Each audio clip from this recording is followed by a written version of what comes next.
الشيطان الرجيم.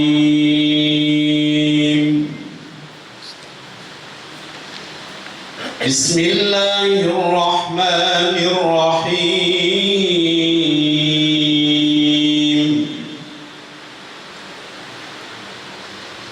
كتب عليكم القتال وهو كره لكم. كتب عليكم القتال وهو كره لكم وعسى أن تكرهوا شيئا وهو خير لكم وعسى أن تحبوا شيئا وهو شر لكم والله يعلم وأنتم لا تعلمون. صدق الله العظيم. صدق الله العظيم وصدق وبلغ رسوله النبي الوفي الكريم ونحن على ذلك من الشاهدين والشاكرين والحمد لله رب العالمين. بسم الله الرحمن الرحيم. نويت التعلم والتعليم والتذكر والتذكير والنفع والانتفاع والإفادة والاستفادة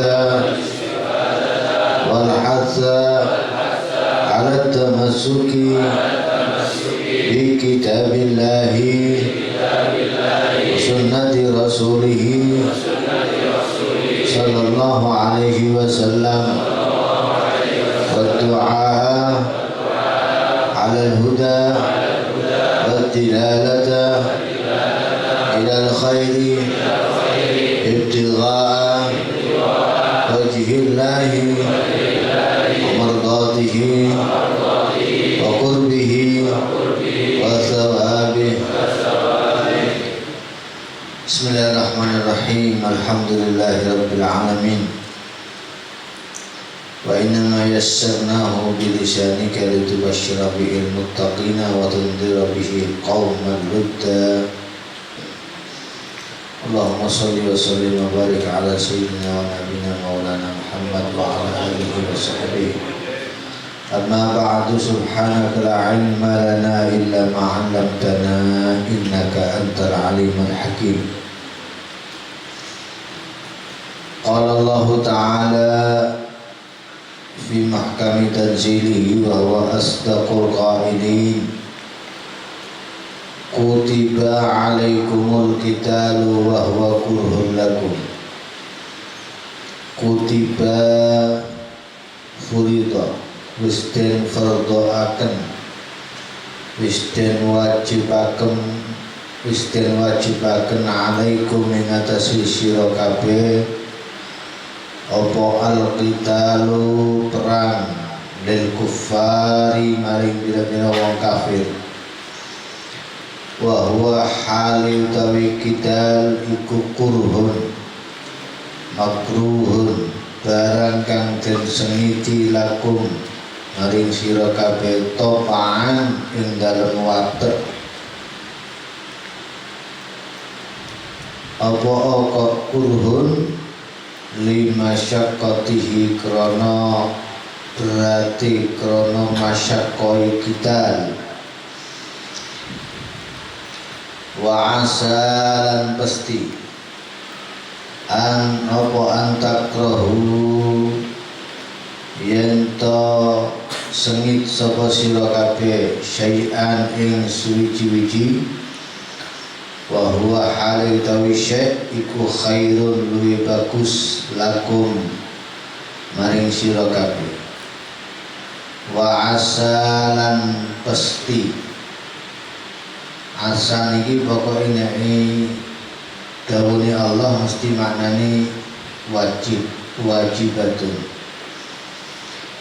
apa antuhibbu yen to demen sapa sira kabeh syai'an ing suwiji-wiji wa huwa halu utawi syai' iku syarrun Allah lakum maring sira kabeh apa alimailin nafsi krana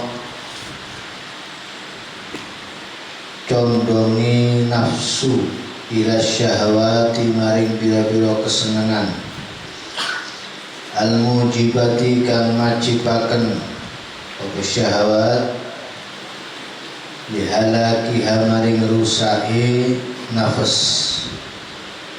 wa nufuriha lan krana mlayune nafas anit taklifatil mujibati li sa'adatiha anit taklifati saking pira-pira peperdine agama al mujibati kang majibaken li sa'adatiha maring kabejanane nafas fala'alla mongko menawa-menawa iku lakum kedue sira kabeh fil qitali maring sira kabeh fil qitali ing dalem perang wa ing karihtumuhu senajan sengit sapa sira kabeh ing qital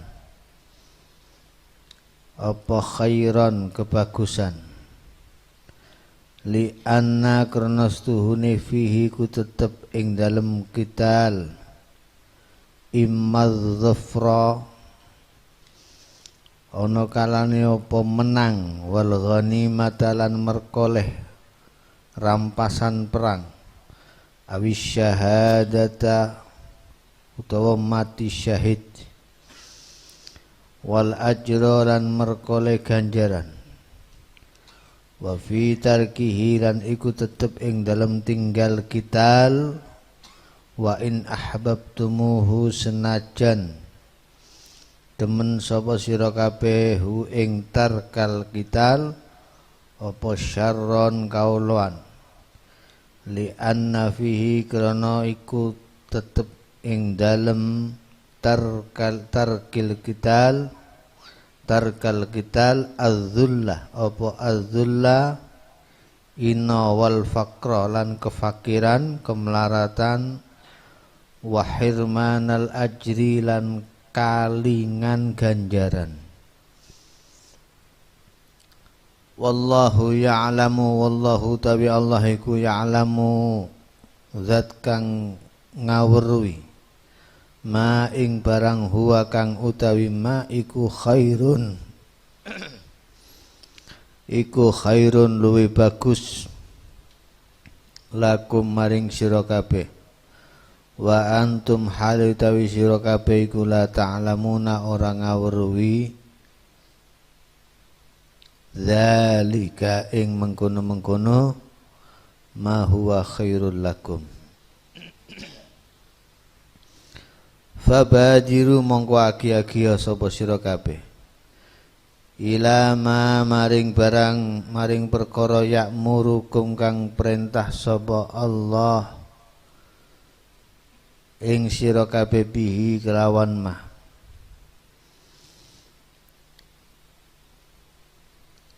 jamaah majelis ta'lim rahimakumullah. Malam hari ini kita meneruskan kajian surat Al-Baqarah ayat 216 15 apa 16 tentang masalah qital perang.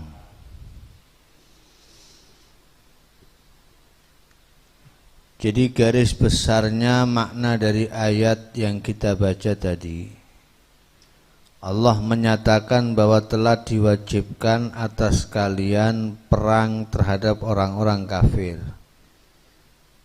tentunya orang-orang kafir yang memerangi kita. Tapi qital itu secara tab'an, secara watak manusia itu sesuatu yang tidak disukai. Sapa wong sing seneng perang? Rata-rata wong iku ora seneng perang. Itu sudah sesuatu yang manusiawi, tab'i. Karena memang qital itu masyaqqah, butuh mengeluarkan uang, pembiayaannya, butuh pengorbanan, ada risiko nyawanya terancam, risiko kematian dan seterusnya. Tetapi kadang-kadang sesuatu yang tidak kita sukai itu justru baik untuk kita. Wa huwa khairul lakum. Kadang-kadang kita ini tidak menyukai sesuatu, tapi sesuatu itu di ilmunya Allah baik untuk kita. Cuman kita tidak menyadari. Karena dalam perang itu ketika kita menang, kita dapat kemenangan. Al-Dhafar, kemudian dapat ghanimah, rampasan perang, bisa berupa apa saja. Kalaupun mati, matinya syahid, dan derajatnya orang mati syahid itu luar biasa sekali. Kadang-kadang sesuatu yang kita sukai, yakni tarkal qital, tidak mau perang, lebih suka duduk di rumah, ora gelem perang, ora seneng perang, tapi itu justru syarrun lakum, sesuatu yang jelek buat kita, sesuatu yang buruk buat kita. Karena dengan kita tidak berperang, maka kita tidak bisa merayakan kemenangan ketika perang itu menang. Kita tidak pantas mau merayakan wong kita tidak ikut perang. Kalau ada pembagian ghanimah kita nggak dapat. Pahala syahadah, pahala orang mati syahid juga akan kita lewatkan begitu saja. Padahal saking mulyane wong mati syahid itu sampai ora kena di dusi disolati. Kafane ya pakaiane sing dienggo perang. Disolati saja enggak boleh. Kenapa? Karena sudah dijamin sama Allah Ta'ala. Jadi langsung dikafani nganggo pakaiane sing dienggo perang terus dikubur. Saking dhuwure pangkate wong mati syahid. Iki sing dimaksud syahid dunya akhirat. Nggih. Syahid dunya akhirat. Karena ada syahid akhirat, ada syahid dunya, ana syahid dunya akhirat. Nek syahid akhirat niku wong mati sing ora krana mati perang, tapi oleh ganjarane wong mati syahid. Walaupun tidak sebesar pahalanya orang yang mati syahid. Kaya mati lara weteng, mabtun. Orang mati karena sakit perut itu syahid. Mat'un, orang mati kena ta'un itu syahid. Ya. Orang mati ditusuk, dibunuh itu juga syahid. Orang mati karena kejatuhan sesuatu yang berat itu juga mati syahid. Banyak, tapi itu syahid akhirat. Jadi ya tetap disolati, tetap didusi, tetap wis koyok mayit normal ngoten nggih. mung ganjarane pahalanya di akhirat mendapat pahala orang syahid. Itu syahid akhirat.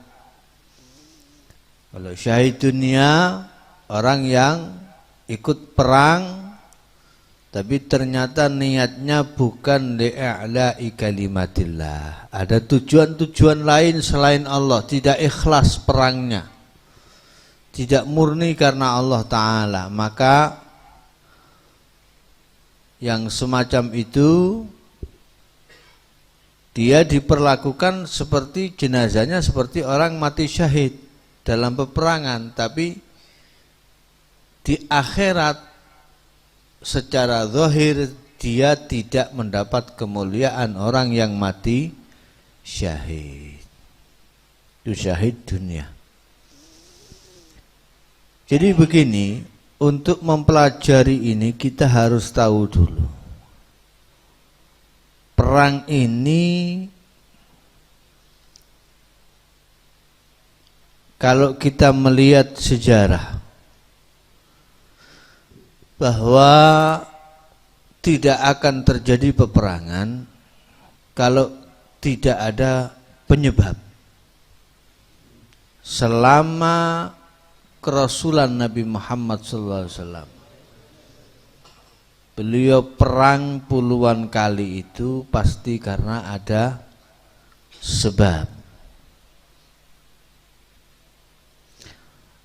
Misalnya karena i'tidaul musyrikin alal muslimin. Memang orang-orang kafir sudah jelas-jelas memusuhi orang Islam. Seperti perang Khandaq, perang Banil Mustalik.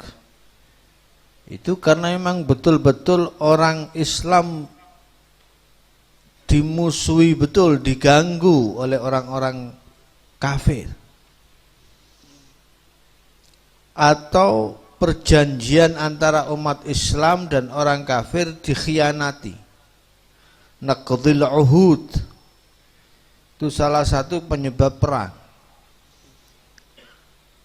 Umat Islam track recordnya selama ini tidak pernah mengkhianati janji. Selama dipimpin sama Nabi tidak pernah mengkhianati janji. Kalau ada perjanjian antara umat Islam dengan orang kafir, dengan Yahudi, dengan musyrikin, Nabi dan para sahabatnya selalu menepati janji itu.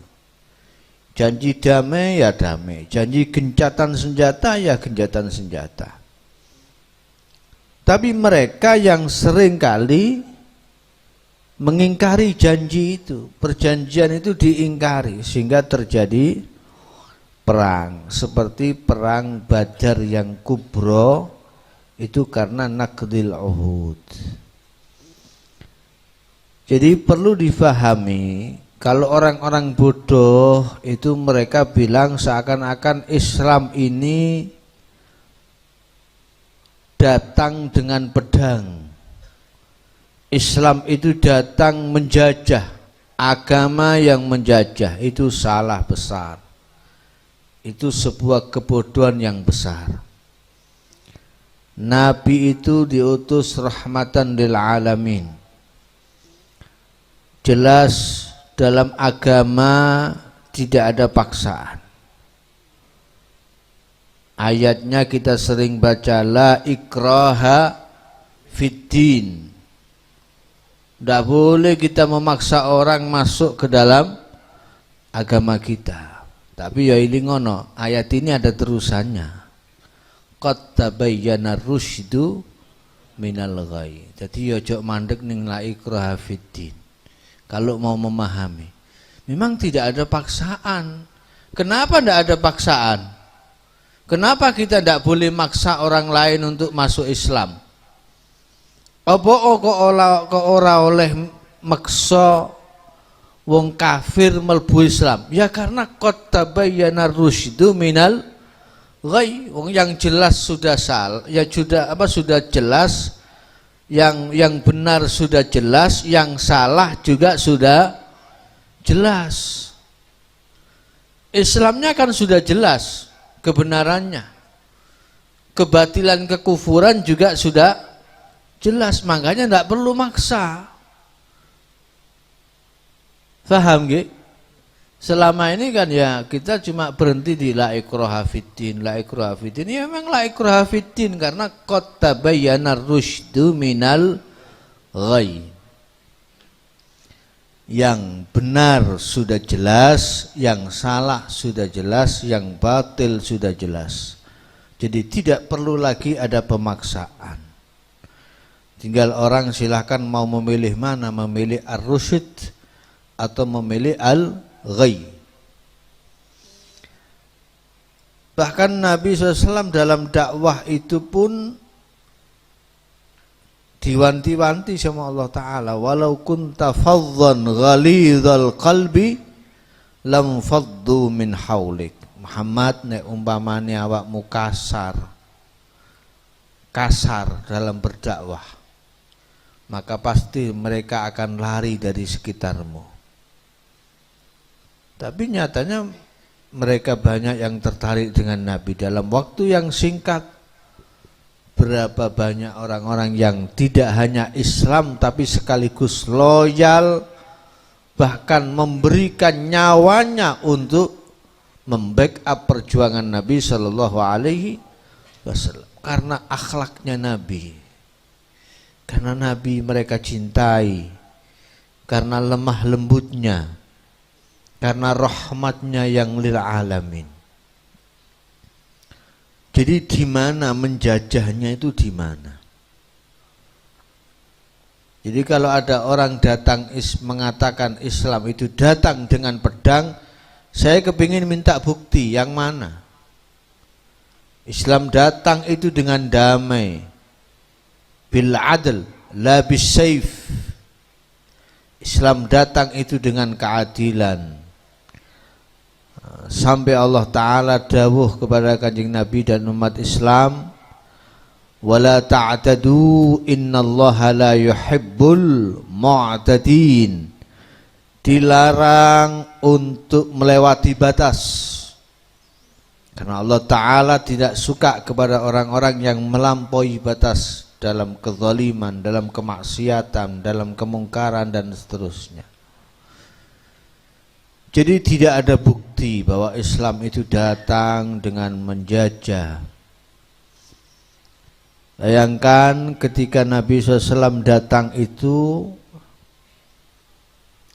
orang-orang Arab pada saat itu mereka tamasuk dengan akidahnya dan adatnya dan khurafatnya,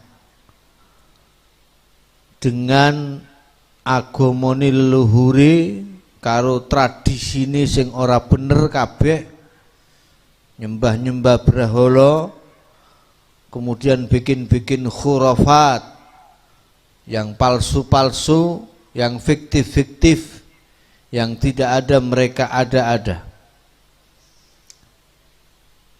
Maka ini semua membuat mereka tersesat dari jalan Allah Ta'ala yang benar. Sudah didakwai oleh Nabi dengan cara yang baik. Cara dakwah Kanjeng Nabi niku step-stepnya sudah dilampaui semua. Marhalah-marhalahnya sudah dilampaui semua, dilewati semua. Tapi ya ora direken. Mereka lam yaktani'u bid-dalil. Ya. Bahkan fasadda ba'duhum 'anis sabil.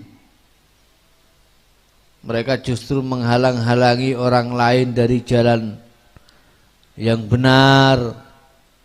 Ya, sadda ba'dahum 'anis sabil. Kemudian mereka juga justru menghina, sakhiru wa ta'ammadu lahul adza, sengaja mengganggu Nabi, menyakiti Nabi sallallahu alaihi wasallam. Dan Nabi tidak pernah sifat sabarnya ulil azmi itu keluar dari Nabi SAW. Beliau selalu sabar. Tidak ada orang yang sabarnya seperti sabarnya Nabi SAW. tapi beliau tetap istiqamah, tidak terhalang oleh gangguan mereka untuk terus berdakwah. Wa qama bid-da'wati kama umir, karena sudah perintah Allah, fasda' bima tu'mar wa a'rid 'anil jahili.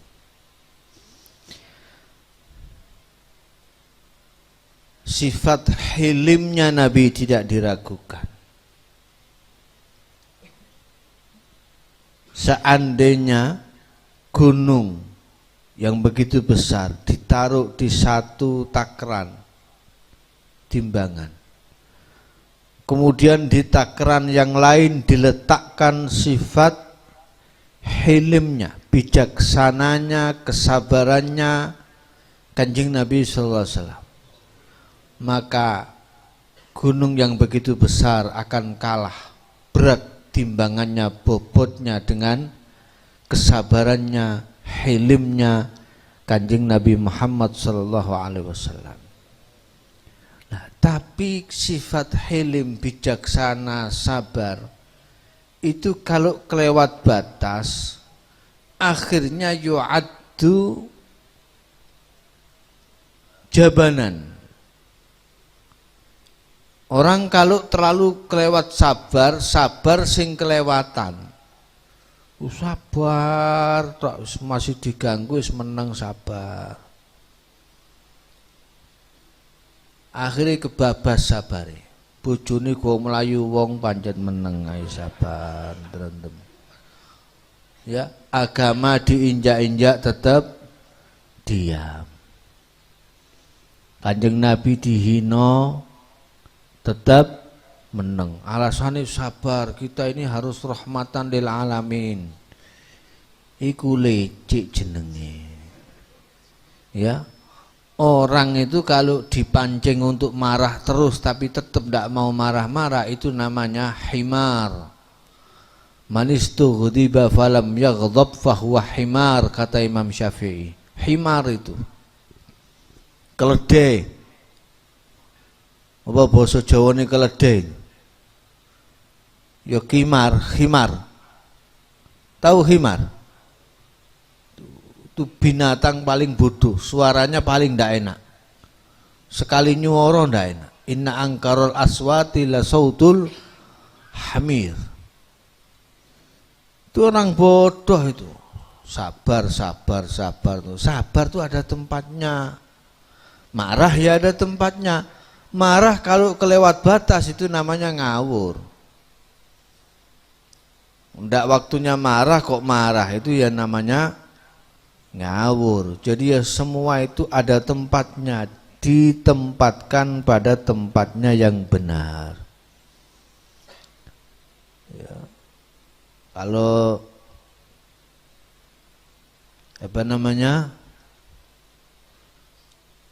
sabar, diam, yang kelewat batas itu disebut apa?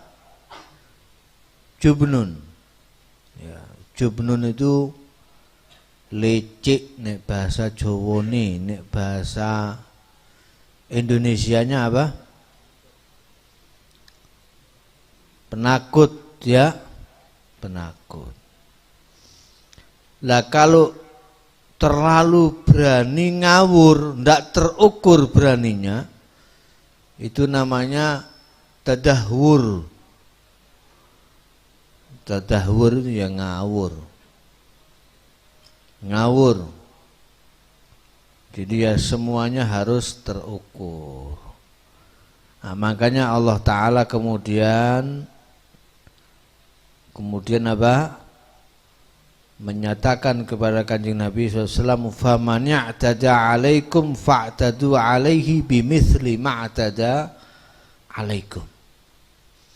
Kalau ada orang yang kelewat batas mengganggumu Muhammad, maka balas dia seperti perbuatannya yang sama. Seperti perbuatannya yang sama. Jangan didiamkan. Loh, ini perintahnya Allah Ta'ala. Ya, wong Islam menang, ojo digarai, wong Islam menang. Kita tidak akan ganggu orang lain, tapi kita jangan diganggu. Ketika kita diganggu, kita akan balas Anda sesuai gangguan Anda. Seberapa Anda mengganggu kami, segitu pula kita akan balas gangguan Anda. Ini perintah Allah, faman i'tada 'alaikum fa'tadu 'alaihi bimithli ma'tada 'alaikum. Kemudian ada firman Allah Ta'ala apa? Waqatilul musyrikina kafatan kama yuqatilunakum kafah. Ini ayat Qital yang menasakh haramnya peperangan di bulan haram. Bunuhlah, perangilah orang-orang kafir kafah secara menyeluruh total, entekno kabeh, sebagaimana mereka memerangi kamu dengan keseluruhan. Jadi itu perintahnya Allah Ta'ala, seimbang, kan gitu. Jadi orang Islam ini kaya tawon. Orang Islam itu seperti apa? Seperti lebah. Lebah itu kalau tidak ada ganggu, Anda diam, lebah tidak akan mengganggu. Tapi kalau Anda usik rumahnya, Anda ganggu ketenangannya, dia akan keluar, dia akan apa? Akan ngentup. Bahasa Indonesianya ngentup apa? Menyengat, ya, menyengat. Maka lebah kalau diganggu ketenangannya, dia akan keluar dan menyengat Anda. Jadi itu orang Islam itu seperti itu. Dan Nabi memang mengumpamakan orang Islam itu seperti itu, seperti lebah. Jadi lebah itu tidak makan kecuali yang baik, intisari buah, intisari bunga, ya. Sehingga yang dikeluarkan selalu yang baik. Madu jadi obat, lilin itu juga dari lebah, bermanfaat untuk penerangan ketika gelap. Madu jadi obat, manis, disukai oleh banyak orang. Itu orang mukmin. Tidak akan mau menyengat kecuali kalau dia diganggu duluan. Jadi itu orang-orang mukmin. Maka banyak sekali ayat-ayat yang serupa seperti ayat wa jazaa'u sayyi'atin sayyi'atu mithluha. Ya kalau ada keburukan ya balasannya keburukan, kan begitu.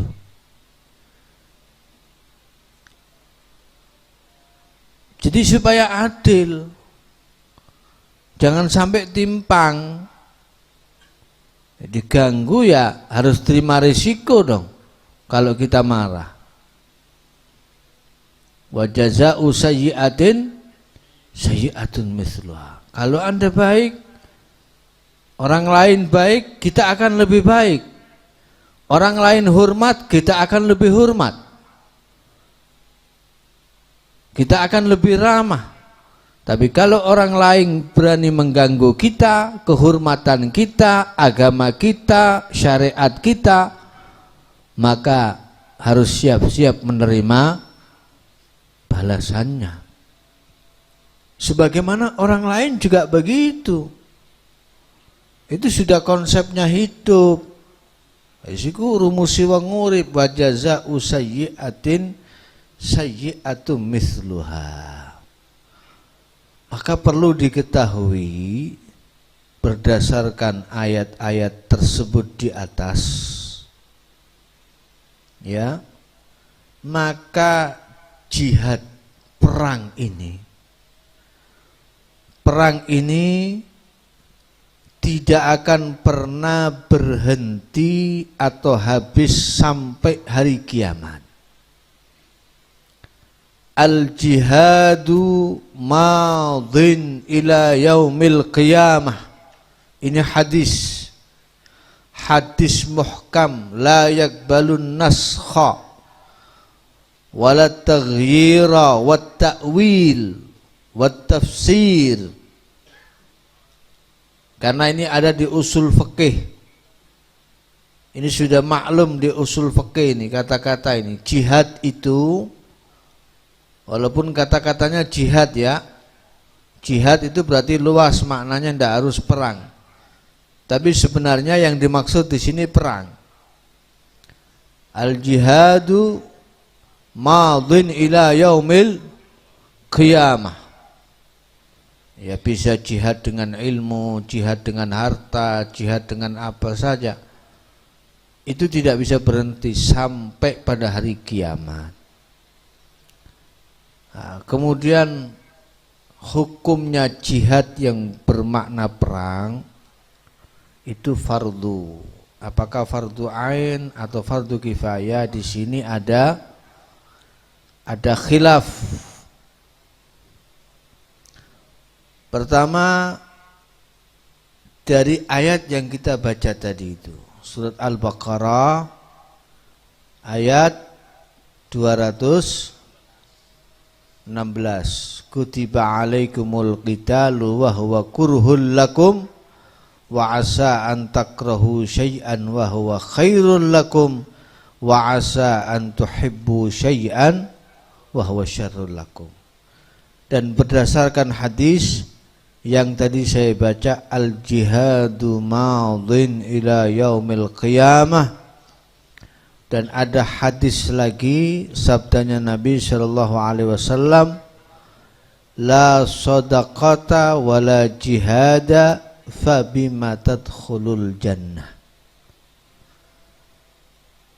Tanpa sedekah, tanpa jihad, maka dengan apa kamu akan masuk surga?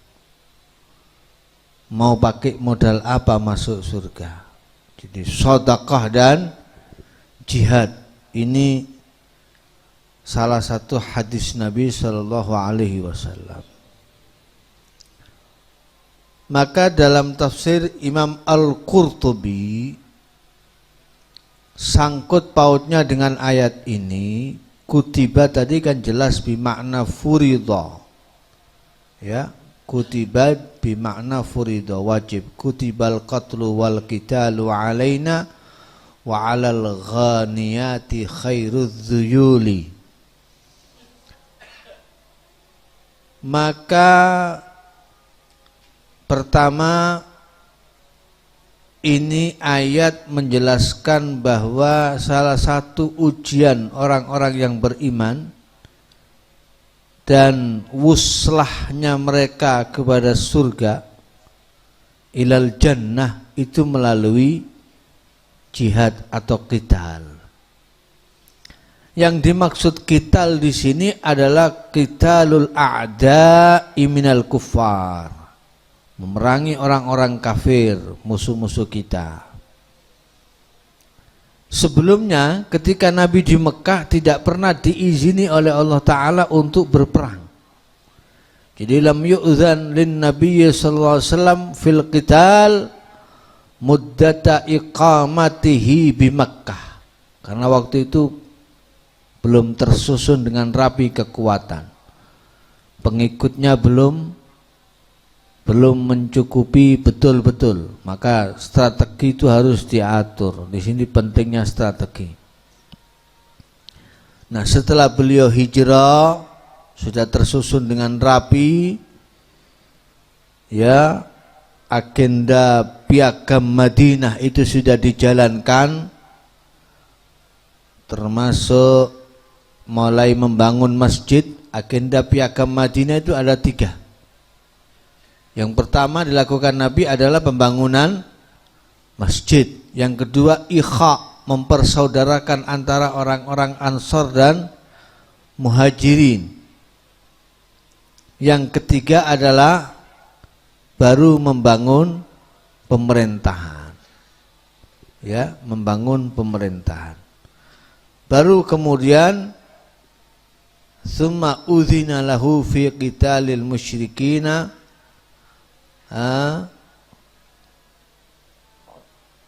beliau mendapatkan izin untuk memerangi orang-orang musyrikin ammah secara umum. Asalnya perintah perang itu bertahap.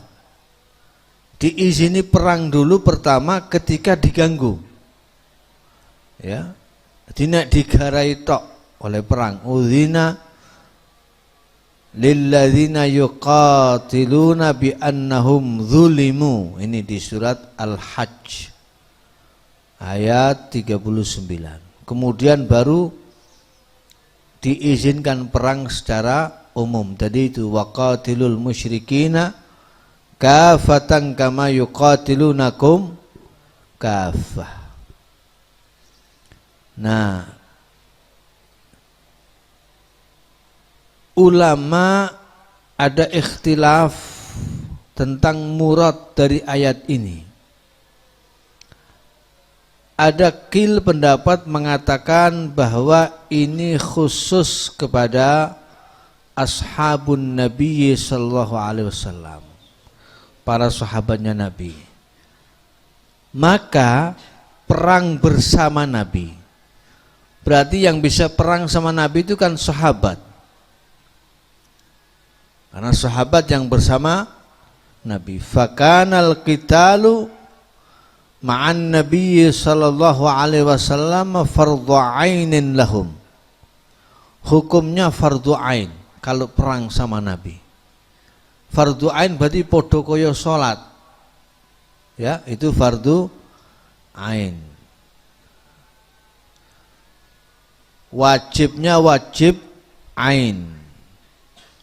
Kemudian ketika syariat ini sudah betul-betul mantap, falamma istaqarra syar'u sara 'alal kifayah. Ini pendapat yang pertama. Pada akhirnya perang itu fardu kifayah, seperti sholat jenazah. Jadi kalau sudah ada yang melakukan, yang lain sudah tidak wajib. Ini diantaranya yang punya pendapat ini adalah Atha dan Al-Auza'i. Tapi jumhur mengatakan, jumhur mayoritas ulama, bahwa pertama kali wajibnya perang itu memang diwajibkan fardu kifayah, jadi bukan fardu ain. Tapi nek nabi sing istanfarohum, nek nabi sing merentah budal, hukume iso berubah. Jadi wajib fardu ain, wajibin iku duduk nang perangi, tapi wajib an-nafir liwujubi ta'atihi. Wajib budal perang krono wong Islam wajib taat nang Kanjeng Nabi. Paham ya? Jadi kalau Nabi yang merintah, maka wajib menjadi fardu ain. Aslinya fardu kifayah. Tapi Nabi mengomando, ayo semua tanpa terkecuali wajib ikut. Maka semuanya wajib. Kalau Nabi tidak mewajibkan kepada semuanya, ya tidak. Hanya sebagian menjadi fardu kifayah. Tapi kalau Nabi memerintahkan semua, maka semuanya wajib ikut perang. Krono wajib taat nang perintahe Kanjeng Nabi sallallahu alaihi wasallam. Sebab nek ora berarti ora nurut nang Kanjeng Nabi. Gak nurut nang Kanjeng Nabi itu bahaya. Ya, berarti perlu dipertanyakan keimanannya dan keislamannya. Sudah, ini pendapat jumhur minal ummah. Sa'id ibn al-Musayyib mengatakan bahwa jihad itu fardun ala kulli muslimin fi ainihi abadan. Fardu ain untuk setiap muslim. Ibnu Atiyah mengatakan bahwa ijma'nya ulama mengatakan jihad atas umat Nabi Muhammad itu fardu kifayah. Kalau sudah ada yang qama bihi man qama minal muslimin saqata anil baqin, yang lain tidak wajib kalau sudah ada yang menjalankan, kecuali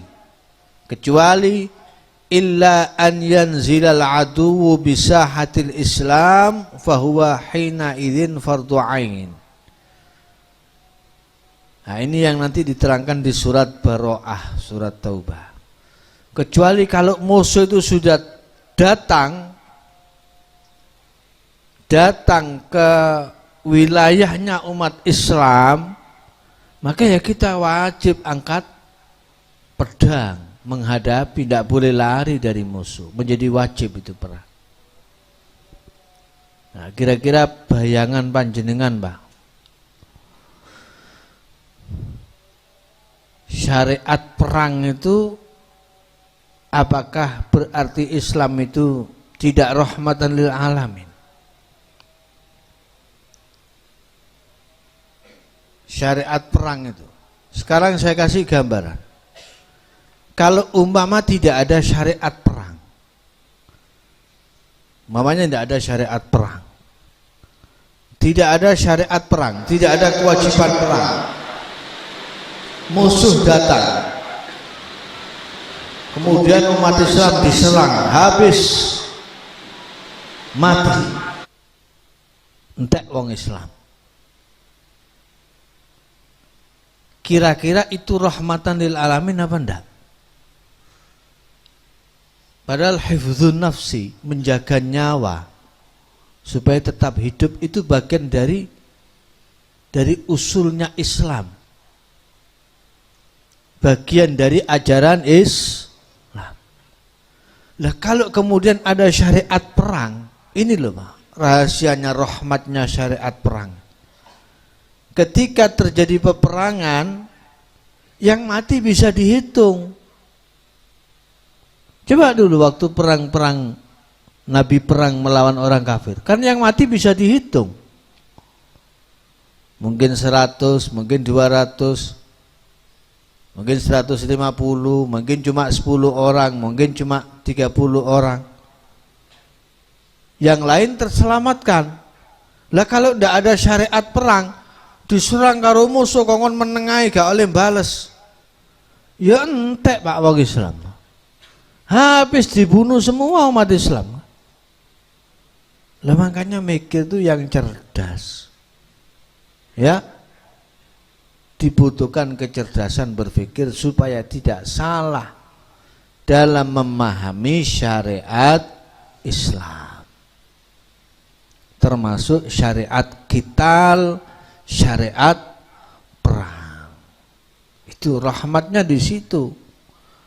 Jangan kemudian diartikan Islam itu melegalkan safkud dima, melegalkan untuk meneteskan darah, enggak. Dan sudah kita jelaskan tadi kan di depan bahwa Islam tidak pernah kan memulai peperangan. Tapi Islam selalu perangnya itu karena bentuk defense. Perangnya itu karena pertahanan, mempertahankan, menjaga nyawa umat Islam yang lain, menjaga marwah agama. Ya, li'izzil Islam wal muslimin li'a'la'i kalimatillah. Faham ya? Jadi jelas penting, syariat perang itu penting. Alangkah ironisnya kalau tidak ada tasyrik perang qital dalam agama ini. Itu jelas sekali dikupas oleh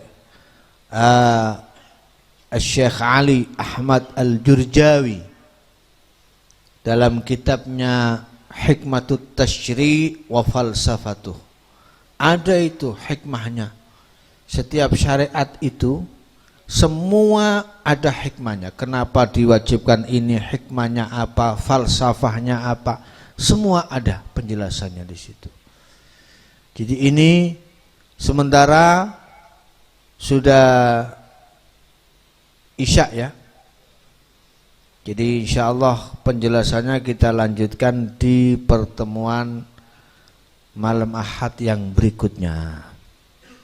Muga-muga ngaji dalu niki dadi ilmu sing manfaat barokah, wallahu taala alam bissawab. Kemudian saya umumkan, tapi ini tidak undang-undang ya, enggak umum ya, tidak untuk umum. Ya terbatas, hanya sekedar jamaah yang ada di sini, yang ngaji di sini. Ya mungkin kalau ada yang mau hadir 1-2 sedikit yo gak apa-apa. Malam Ahad berikutnya itu kebetulan haul persis wafatnya Al-Habib Ali bin Muhammad Al-Habsyi, sahibul maulid.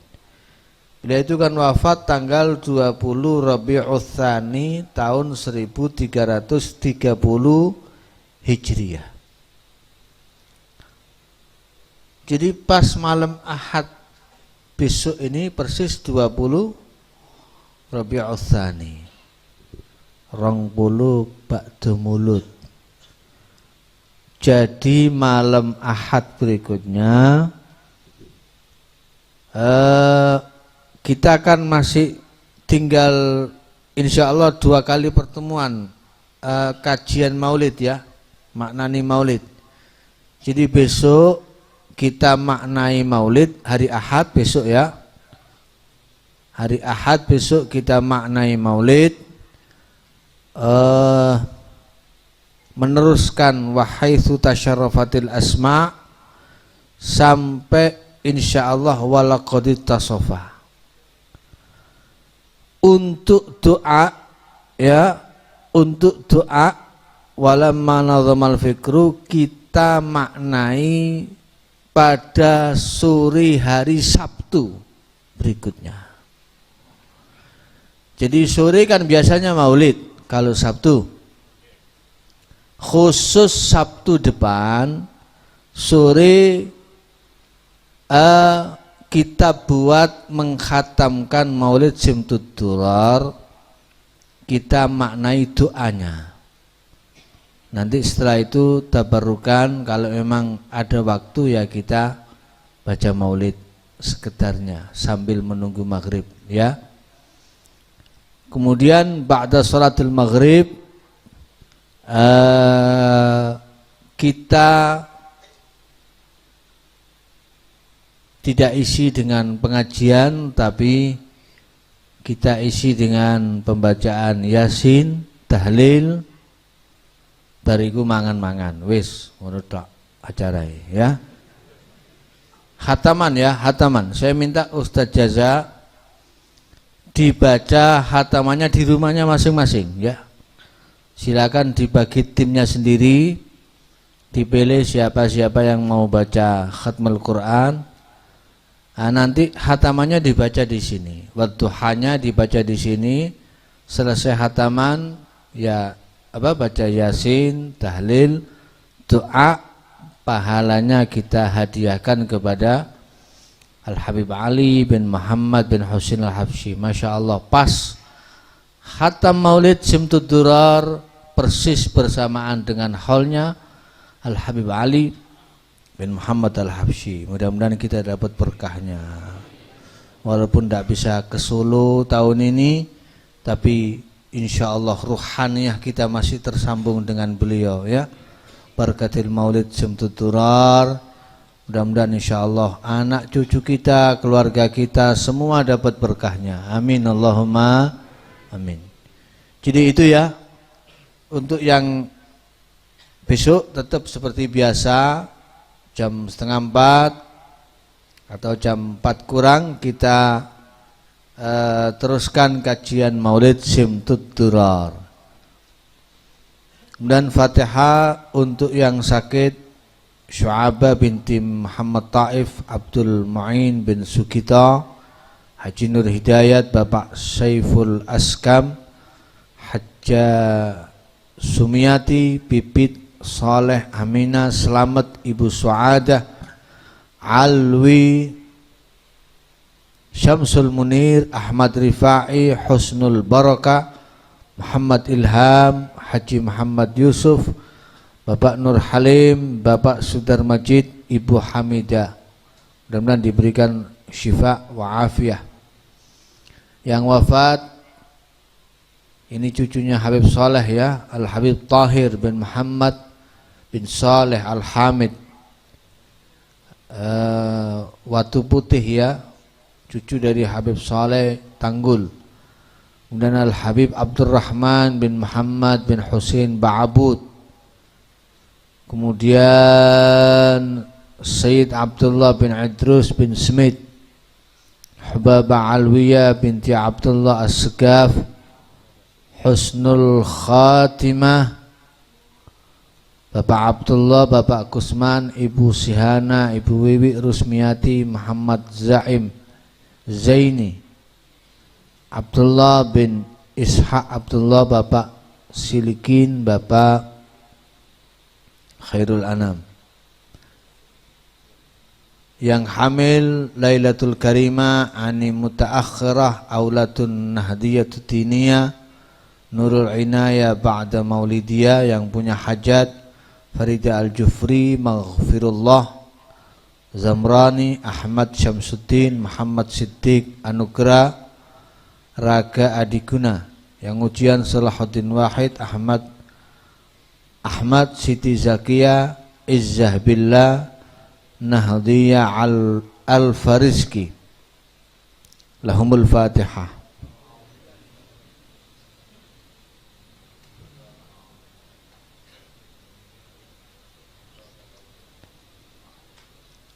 Ini baru dapat kabar ya, nenek kami ya, istri dari Al-Habib Ali bin Hud. Jadi Habib Ali bin Hud itu saudaranya kakek saya, Habib Muhammad bin Hud Segaf. Jadi istrinya beliau, istrinya Habib Ali, Hubaba Su'ud As-Segaf di Margi, Surabaya. Barusan ya wafatnya. Barusan ya, kita barokai surat Fatihah, mudah-mudahan Allah Ta'ala yaghfiru laha wa yarhamuha wa yataghasyaha bil maghfirah wa yu'li darajatiha fil jannah. Sya'unillahi lahal Fatihah. Bismillahirrahmanirrahim.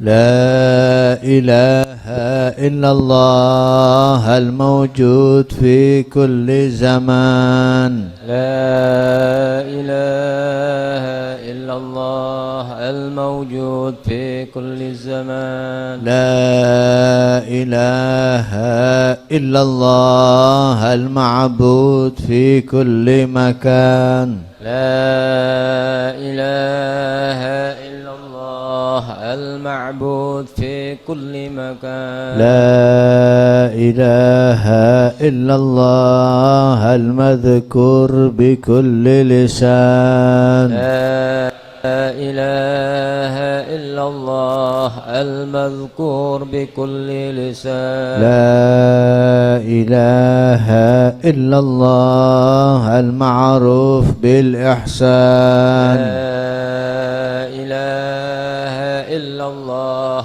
المعروف بالإحسان. لا إله إلا الله كل يوم هو في شان. لا إله إلا الله كل يوم هو في شان. لا إله إلا الله الأمان الأمان من زوال الإيمان. لا إله إلا الله الأمان الأمان من زوال الإيمان. ومن فتنة الشيطان. ومن فتنة الشيطان. يا قديم الإحسان. يا قديم الإحسان. كم لك علينا من إحسان. كم لك علينا من إحسان. إحسانك القديم يا حنان يا منان. إحسانك القديم يا حنان يا منان يا رحيم يا رحمن يا رحيم يا رحمن يا غفور يا غفار يا غفور يا غفار اغفر لنا وارحمنا وأنت خير الراحمين اغفر لنا وارحمنا وأنت خير الراحمين صلى الله على سيدنا محمد وعلى آله وصحبه وسلم وصلى الله على سيدنا محمد وعلى آله وصحبه وسلم يا ربنا اعترفنا بأننا اقترفنا وأننا أشرفنا على لظى أشرفنا فتب علينا توبة تغسل لكل حوبة واستر لنا العورات وآمن الروعات واغفر لوالدينا ربي ومولودينا والأهل والإخوان وسائر الخلان وكل ذي محبة أو جيرة أو صحبة والمسلمين أجمع آمين ربي يسمع فضلا وجودا منا لا باكتساب منا بالمصطفى الرسول نحظى بكل سول صلى وسلم ربي عليه عد الحب وآله والصحب عداد طش الصحب والحمد للإله في البدء والتناهي والحمد للإله في البدء والتناهي سبحان ربك رب العزة عما يصفون وسلام على المرسلين الحمد لله رب العالمين في كل لحظة أبدا عدد خلقه ورضا نفسه وزنة عرشه ومداد كلماته الفاتحة.